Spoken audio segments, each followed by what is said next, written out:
Session, we're circling around two things: buying property and Gerald Burke's lawsuits. So absolutely, I would commit to you that we will have transparency, we will be open, we work for you. We're spending your money, you deserve the right to know it, and we will work to make sure that the city improves. They do some of it well now, but we need to improve and build on what we've already done. Thank you, Mr. Yarborough. Mr. Maffridge. I was on city council and we had very few executive sessions. I think Barbara Roberts here, Judge, can attest to that. I do not believe, unless it's absolutely necessary by way of a personnel problem that needs to be confidential, or a contract that needs to be confidential, that there should be a executive session. Otherwise, to me, I think all of the other business needs to be in full transparency. And that's what I pledge to you. Thank you. And Ms. Beaton. Yes, I'm a big proponent of transparency in government. The more people are involved in the decision-making of their government, the better the decisions will be. And part of the reason we don't have better government is because people aren't aware of the decisions that are being made and don't hold their leaders accountable. That's why when I was first elected to council 6 years ago, I fought to get every council meeting recorded, streamed, and archived on the city website. At the time I was elected, workshops, for example, were not even made available to the public at the time that they were being held. And I was successful in getting that change made. I try to provide at council meetings some background for important issues so that people who are watching can learn more about what we're discussing and can contribute in an informed way to our process. Thank you, Elizabeth Beaton. I might add, you may have noticed the appearance of Mr. Raymond Guzman Jr., fourth candidate for mayor. Thank you for joining us. Now, we'll call a doctor. All right, we have time, very limited time, obviously, so we're not going to be able to go through many questions. So I'm going to do one more question, then we will go to the mayor's closing statements. We let them go, then we go to council. So this is your question. What is your position concerning the frequent use of variances to override zoning? We'll start with Mr. Guzman. Right zoning? Yes, we have these things called SUPs, and we have ordinances controlling the height and density of buildings, new construction, and we've seen many, many occasions where they have gone beyond what was already approved, a lot more beyond. We want to know your position about disregarding those. I'm not informed of it real well, period, on this issue. I'm not informed of it as well as these my competitors here. I'm very sorry. But if it's over the level, I will play it by ear as I should and study the issue properly. That is my honest opinion to the public. I'm not here to play games in politics. I'm here to give my honest opinion. And to me, I think that matters more than false statement. Accept me for what I am. Thank you. Thank you. Mr. Maffridge, you want to hear the question again? Sure. What is your position concerning the frequent use of variances to override zoning? Well, you know, I sort of am in the real estate business, more than sort of, because I am a developer. I'm very familiar with real estate development, and you can't regulate strictly development or height and density, or because there's so many variables involved. You've got the size of the property, you've got location, you've got proximity to neighborhoods. There's so many factors that play into this thing that, yes, there needs to be an SUP, and the city council, the people that you elect, either are going to represent you or not. but the SUP process is an essential process if you want Galveston to move forward. If you don't, then let's turn out the lights. Thank you. Mr. Yarborough. One of the things I've learned over the years is when you try to administer public policy, the most important thing you can do is be consistent. You need to make sure you equally apply that public policy to everyone the same. I'm not Pollyanna. There's always an unusual circumstance. SUPs ought to be used at a very minimum amount of times. I think if we can work, we need to work together. The problem is you get a developer who's spending a lot of money to go through the system and get to council, and it's a flip of the coin while they've spent a lot of money. We need to figure out how we can get that decision made earlier on in the process where that developer can cut off the faucet and move on and say he's not going to get his deal. I believe that if you have rules, you ought to enforce them. That's why as we go through this LDR, we need to make sure we have good consensus. They're thoughtful to make sure that we know what we're going to do, because if we put them into ordinance, we need to follow them. Thank you, Mr. Yarborough. Now, Elizabeth Beaton. We need to have very few opportunities for specific use permits in our ordinances. Our ordinances should be predictable and consistent, so that when a builder, a new business, a developer wants to start something new in Galveston, it's clear to them what will be required. The reality is that our specific use permits, such as the option we have now for our height and density ordinance, gives developers the impression that they're entitled to the variance from the ordinance. And council consistently grants those SUPs. It is just it's proven to be politically impossible for council to say no. So the solution is to design an ordinance that's fair and reasonable and apply it across the board. Thank you, Elizabeth Beaton. Now, we're going to go to the closing statements, but in Mr. Guzman's case, I'm going to let him do his opening and closing statement in 3 minutes. The show's almost over now? Yeah, you're going to introduce yourself and then you're going to exit right there in 3 minutes. Three people, I'm sorry. Look, there's so much to say. My name is Raymond Guzman. I live here. And my goal as mayor, in other programs I just barely win. I believe in putting in what I believe. I don't know everything. I don't. You can't knock me for that. I know some of the programs, and I'm learning, just like you, the people are learning and understanding. But the difference from me and them is I keep mentioning about nothing is done without God. They say nothing. The public looks at me like, what's he talking about? Everything I look is to God. Is that wrong? Because without him, he guides me, protects me, and you. I have faith in you. Do you have faith in me? I don't know all the answers, but as your mayor, I will not shame you. So help me God. My trust is in you. For God's sake, trust in me. I'm an outsider. You know what that means to these people? Huh? It's impossible. Obstacles, troubled waters.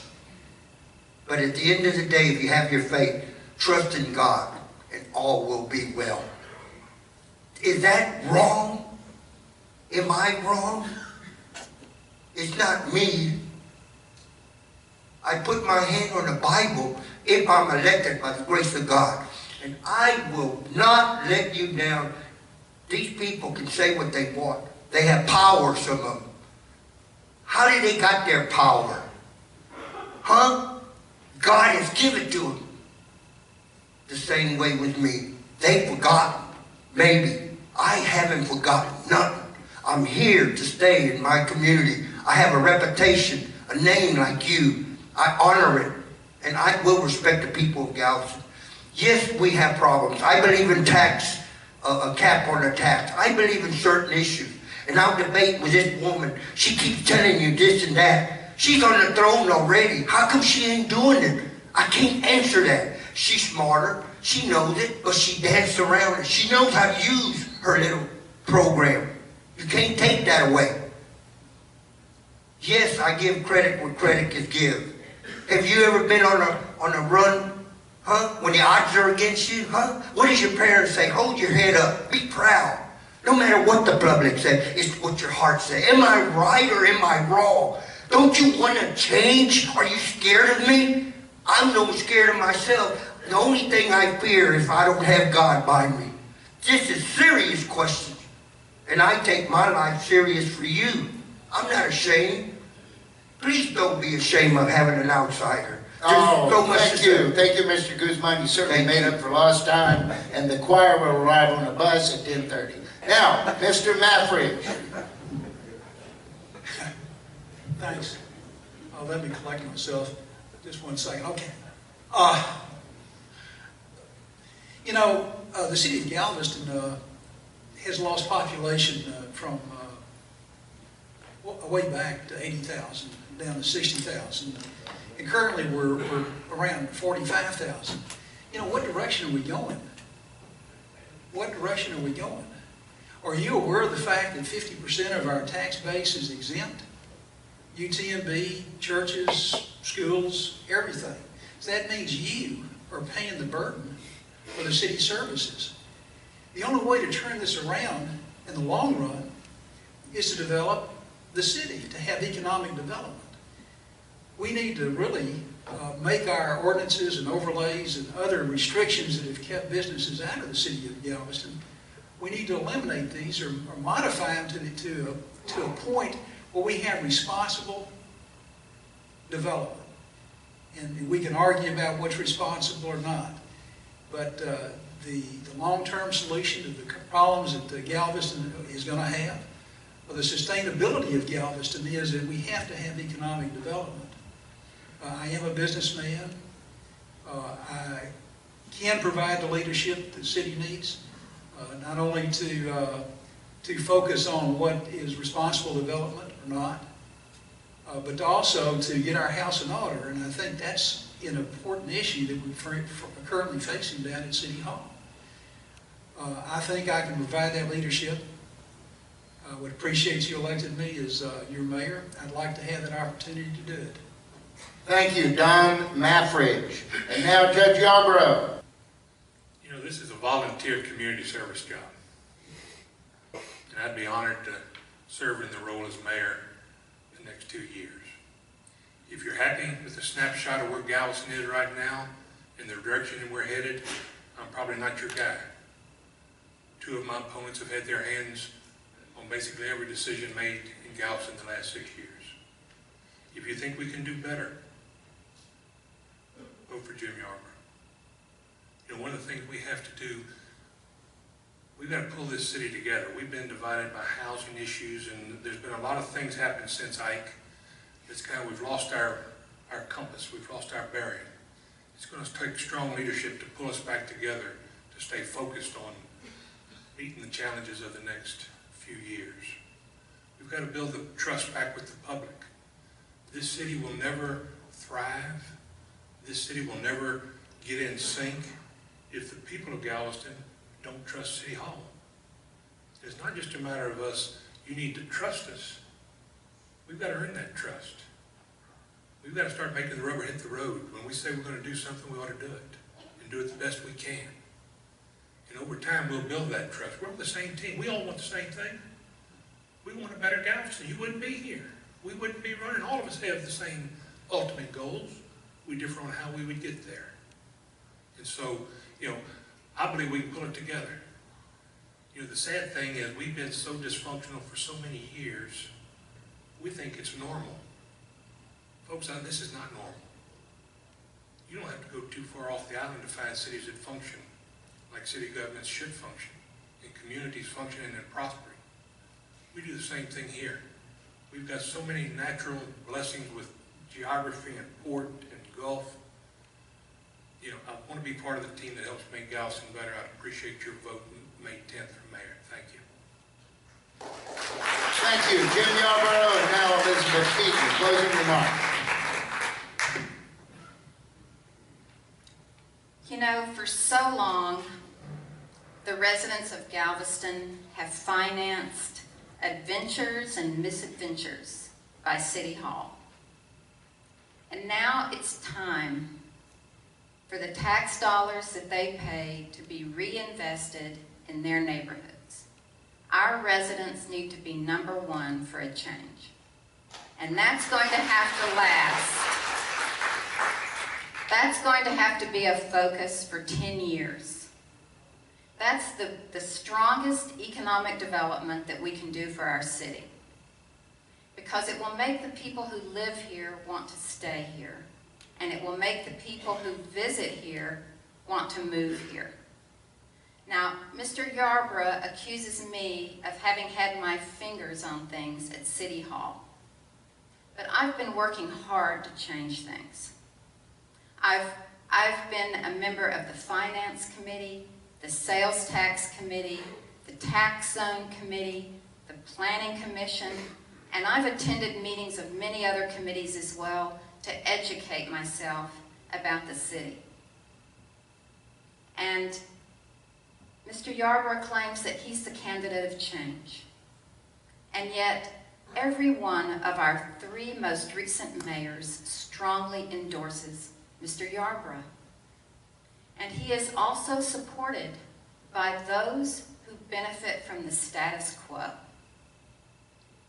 I'm the candidate for change. That's what I've been working for.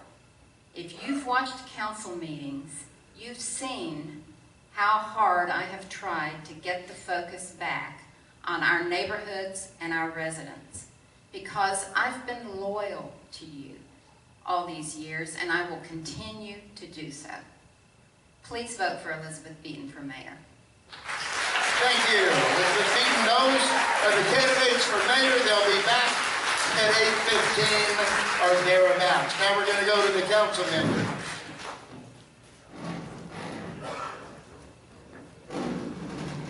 Well, we have our incumbent, Ms. Cornelia Banks, up here, and we have Mr. Ronald Dean.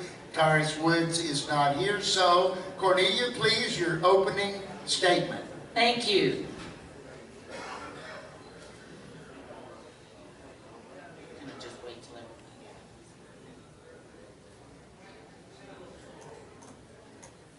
You want Cornelia to sing or me to sing? Why don't you sing? All right, now that the hubbub is dying down, we're going to hear from Cornelia. Go ahead. Well, I am Cornelia Harris Banks. I have been a citizen of District 1 all of my life. I have only gone away to school and worked in Los Angeles, California, and moved back to my home, where I feel very comfortable that I am the experienced person for the job. I am an educator, and I believe in public safety. I have been on city council. I have focused on Galveston's families. I have focused on all of the public to make sure that we are moving forward. Currently I'm looking forward to continuing to be in this seat for the experience, for some of the things that I want to complete. I am Cornelia Harris Banks. I am number 1 for District 1, so vote for me. Thank you, ma'am. Now, Mr. Ronald Dean, candidate for District 1.